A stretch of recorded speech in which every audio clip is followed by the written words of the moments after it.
मरने के बाद तुलसी और गंगा जल क्यों रखते हैं मुंह में? मित्रों, एक दिन नारद मुनि नारायण नारायण का जाप करते हुए बैकुंठ लोक में आते हैं। फिर नारद मुनि को देख श्री हरि विष्णु और माता लक्ष्मी मुस्कुराते हुए बोले, हे वत्स, आज किस प्रयोजन से बैकुंठ में आना हुआ? तब देवर्षि नारद श्री हरि और माता लक्ष्मी को प्रणाम करते हुए बोले, हे प्रभु, मेरे मन में एक शंका है, कृपया मेरा मार्गदर्शन करें। तब श्री हरि बोले, हे नारद, क्या है तुम्हारी शंका? कृपया बताओ तो, तुम्हारे शंका का निवारण करके हमें प्रसन्नता होगी। तब नारद मुनि कहते हैं, हे प्रभु, जब कोई मनुष्य मृत्यु के बाद तुलसी पत्र का जल अपने मुख में पाता है तथा रोज तुलसी में जल देने से क्या होता है तथा उस मनुष्य को कौन से फल की प्राप्ति होती है? तब श्री हरि कहते हैं, हे नारद, तुमने जो प्रश्न पूछा है वह समस्त मानव जाति के कल्याण हेतु अत्यंत उपयुक्त है। जो भी मनुष्य तुलसी पत्र का जल पाता है वह सौभाग्यशाली होता है। उस व्यक्ति के सारे पाप भी माफ हो जाते हैं और उसे मुक्ति मिल जाती है। फिर मित्रों, आगे श्री हरि कहते हैं, हे मुनि, तुलसी पत्र के संबंधित मैं आपको एक पवित्र कथा सुनाता हूँ, आप इसे ध्यान से सुने। तब देवर्षि नारद कहते हैं, हे प्रभु, मैं इस कथा को पूरे ध्यान से सुनूंगा और लोक कल्याण हेतु इस कथा का प्रसार भी करूंगा।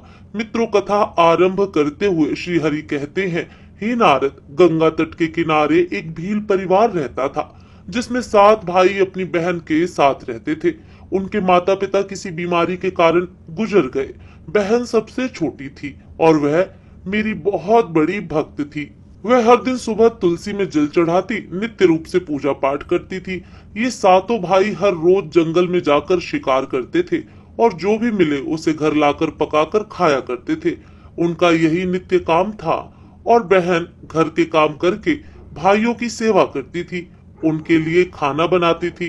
फिर एक दिन उसका हाथ एक छुरी के कारण मछली को काटते हुए कट गया। फिर उसके हाथ से खून बहने लगा। तो उसने जब उस रक्त को दीवार से पोंछना चाहा तो सोचा कि भाइयों को इस बात का पता लगने पर उन्हें बुरा लगेगा। अगर कपड़े से पोंछ लूं तो वह भी उनकी नजर से नहीं बच सकता। इसलिए उसने उस रक्त को मछली की सब्जी में ही मिला दिया। और जब रात को भाइयों ने सब्जी को खा लिया तो वे उंगलियां चाटते ही रह गए। उन्हें वह खाना बहुत पसंद आया। फिर सबसे बड़े भाई ने बहन से पूछा कि आज खाने में क्या मिलाया है जो इतना स्वादिष्ट बन गया है? तो उसने कुछ भी नहीं बताया, किंतु सारे भाइयों के बार बार आग्रह करने के बावजूद भी उसने उन्हें कुछ नहीं बताया। फिर अगले दिन खाने का स्वाद पुराने जैसा ही था। इसलिए बड़े भाई ने बहन को कसम दिलाई कि उसने खाने में क्या मिलाया था। तब बहन ने अपने हाथ के रक्त के बारे में उसे बता दिया। फिर मित्रों, श्री हरि कहते हैं, हे नारद, बड़े भाई के कुटिल दिमाग में एक बुरा ख्याल आया कि क्यों ना हम अपनी बहन को ही मारकर खा जाएं, क्योंकि उसके रक्त की चंद बूंदें ही इतनी स्वादिष्ट थीं, तो फिर उसका मांस कितना स्वादिष्ट और मुलायम होगा। फिर अगले दिन बड़ा भाई अपनी वह कुटिल योजना सारे भाइयों को बताता है और सबसे छोटे भाई को छोड़ सारे भाई राजी भी हो जाते हैं। तब बड़ा भाई अपनी बहन की हत्या करने की साजिश बना लेता है। मित्रों, फिर श्री हरि कहते हैं, हे नारद, दूसरे दिन वे सभी बहन की शादी कराने हेतु उसे दूसरे गांव चलने के लिए मना लेते हैं। फिर वे सभी अपनी बहन के साथ रास्ते की एक छोटी गुफा में ले जाकर उसे बांध देते हैं और उस पर बाणों से वार करना शुरू कर देते हैं। तभी उस स्त्री ने मन ही मन ईश्वर की प्रार्थना करते हुए कहा कि हे प्रभु, आप ही मेरी रक्षा करें। तब एक चमत्कार हो जाता है। सबसे बड़ा भाई बाण तो चलाता है लेकिन वह निशाना चूक जाता है। उसका निशाना बार बार चूक जाता है। फिर दूसरे भाई भी एक एक करके बाण चलाते हैं, फिर भी उन सभी का निशाना चूक ही जाता है। अंत में सबसे छोटे भाई को बाण चलाने को कहते हैं, किंतु वह मना कर देता है। तब सभी भाई उसे ही जान से मारने की धमकी देते हैं। तो बहन स्वयं मुझसे विनती करती हुई बोली, हे प्रभु, अब आप मेरे छोटे भाई की रक्षा करें और मेरे प्राण लें। ऐसा कहते ही सबसे छोटे भाई का बाण बिना निशाने के ही बहन के सीने को भेद जाता है। तब वे सारे 6 भाई अपनी ही सगी बहन को काट कर पकाते हैं और आपस में परोसते हैं और अंत में सबसे छोटे भाई को उसका सिर खाने को देते हैं। वह अत्यंत दुखी होकर मन ही मन बहुत रोता है और उसने अपने कपड़ों में एक मछली का टुकड़ा छुपा के रखा था, तो उसने उसी मछली को ही खाने में मिलाकर खा लिया। खाते समय उसने अपने पात्र के नीचे एक छोटा सा गड्ढा खोदकर उसमें अपनी बहन के सिर और हाथ पैर के टुकड़े डाल दिए। फिर वे सब वहां से चले जाते हैं। फिर श्री हरि कहते हैं, हे नारद, दूसरे दिन छोटा भाई उसी जगह पर आकर एक बांस का पेड़ अपनी बहन की याद में लगा देता है और उसे रोजाना पानी देता है। इसी तरह कुछ दिन बीत जाने के बाद एक साधु उस बांस के पास मल मूत्र त्यागने हेतु जाते हैं, तो वहां से आवाज आती है, हे साधु महाराज, आप इस जगह मल का त्याग ना करें। तभी वह साधु आश्चर्य से एक बांस के टुकड़े को काटकर अपने साथ रखते हैं और उसकी एक बांसुरी बना लेते हैं। जब भी वह साधु बांसुरी बजाता तो उसमें से एक स्त्री की सुंदर गाती हुई आवाज आती थी। वह तपस्वी उसी बांसुरी को बजाते हुए अपना जीवन यापन करने लगे। कुछ समय बीतने के बाद वे साधु उसी बड़े भाई के घर गए तो वह बांसुरी बजने के अलावा वह कहने लगी कि इसी दुष्ट ने मेरी हत्या की है। ऐसा सुनते ही घर से बड़ा भाई भागते हुए आया और उसने उस साधु को अपने द्वार से आगे भगाया। फिर आगे श्री हरि कहते हैं, हे नारद, इसी तरह वह साधु उन 6 भाइयों के द्वार पर जाता है, किंतु वे सभी साधु को वहां से भगा देते हैं।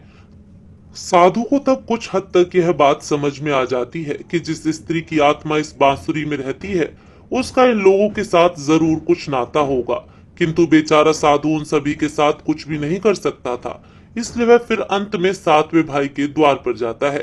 तभी वह बांसुरी कहती है, यही मेरे प्रिय भाई का घर है। मित्रों, फिर जब घर में बैठे दुखी भाई को अपनी बहन की पुकार सुनाई दी तो वह भागते हुए घर से बाहर आता है, किंतु देखने पर वह देखता है कि एक साधु बांसुरी लेकर द्वार पर खड़ा है। तो साधु ने उस भाई को बताया कि यह आवाज इस बांसुरी से आई है। मित्रों, फिर श्री हरि कहते हैं, हे नारद, वह भाई उस साधु से विनती करते हुए उनसे बांसुरी मांगता है।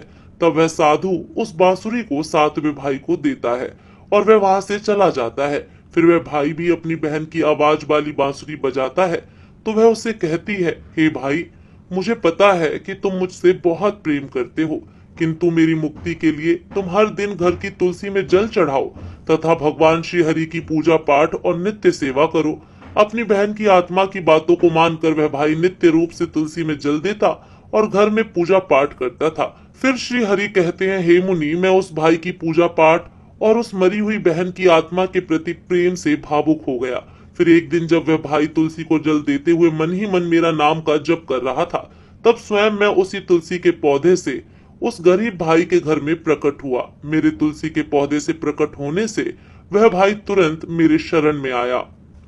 भाई तुरंत मेरे शरण आया और सच्चे मन से मेरी स्तुति करने लगा। मित्रों, फिर श्री हरि कहते हैं, हे नारद, तब मैंने उस भाई को तुलसी पत्र का जल उस बांसुरी में डालने को कहा और उसने मेरे नाम लेते हुए उस बांसुरी में तुलसी पत्र में जल डाला।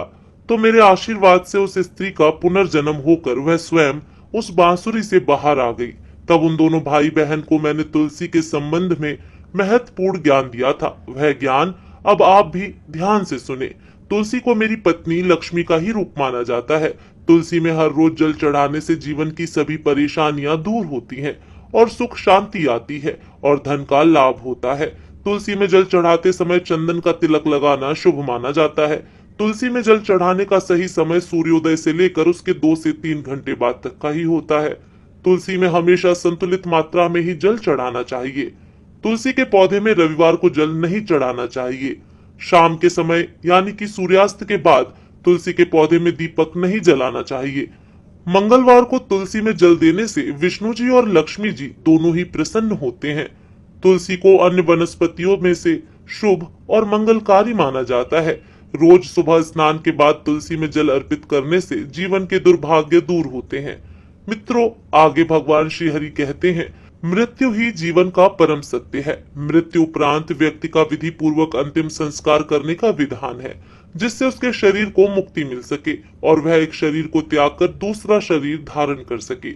उसी प्रकार से जब व्यक्ति मोक्ष की प्राप्ति करता है तो उसे सभी पापों से मुक्ति मिलती है। मृत्यु के समय मुंह में गंगा जल डालना चाहिए, जिसका कारण है कि गंगा जल कभी खराब नहीं होता है और कुछ बूंदे ही मृत्यु उपरांत व्यक्ति के लिए मोक्ष के द्वार खोल देगी। मृत्यु के समय व्यक्ति के मुख में गंगा जल डालने से उसे कई शारीरिक कष्टों से मुक्ति मिल जाती है और आसान मृत्यु मिल जाती है। यदि मृत्यु के समय व्यक्ति के मुंह में तुलसी की पत्तियां रखी जाती हैं, तो मरने वाले व्यक्ति की आत्मा को भगवान विष्णु का आशीष प्राप्त होता है और संसार की मोह माया से मुक्ति मिलती है।